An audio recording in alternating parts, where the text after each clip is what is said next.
Jesus Christ, King of all kings. Let Pope Francis describe the feast of Christ the King as celebrating a kingdom of love, not power, emphasizing that Jesus reigns through humility and sacrifice, not by force. His kingdom is founded on love, peace, and freedom, rooted in the heart, not in the logic of worldly power. My dear friends, King Napoleon had won many battles, conquered kingdoms, and created history. But after his final defeat, he was taken as a prisoner to the island of St. Helena and kept there. As he was counting his last days, a reporter asked him to speak about his success. The reporter then asked Napoleon, "Who is the king of all kings? The greatest king in the world?" King Napoleon replied, "In this world, there have been 3 great kings, Julius Caesar, Alexander the Great, and myself. But people have already begun to forget us.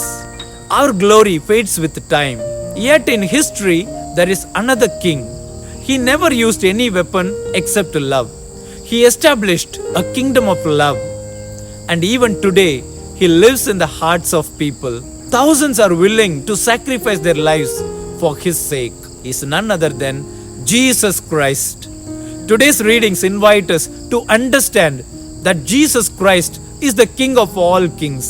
In the first reading, Israel anoints David as king, chosen to shepherd and unite God's people. In the second reading, St. Paul highlights that Christ is the image of God, the center of creation, the head of the church, and the one who reconciles all things. The gospel presents Jesus' reign from the cross. The good thief recognizes his kingship and receives the promise, "Today you will be with me in paradise." Why is Jesus, our heavenly king, different from all earthly kings? Earthly kings show power by ruling. Jesus shows power by loving. Earthly kings save themselves. Jesus saves others. Earthly kings sit on thrones. Jesus reigns from a cross. That is why he is truly the King of all kings. What's our takeaway from today's feast? First, let Christ be King of my heart. If Jesus is the King of all kings, he must be King of my choices, my family, my priorities, my thoughts.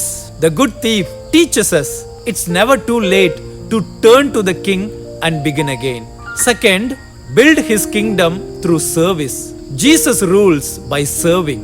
We honor him best when we serve with love at home, in our communities, in our ministries. True Christian leadership is humble, caring, and compassionate. Third, trust the King who turns crosses into crowns. The King on the cross reminds us no suffering is wasted, no life is hopeless.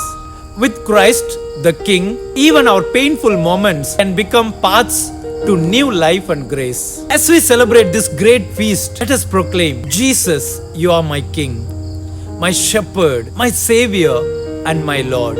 May your kingdom of love, mercy, sacrifice, truth reign in our hearts and in our world. Happy feast. Have a loving Sunday. Live Jesus.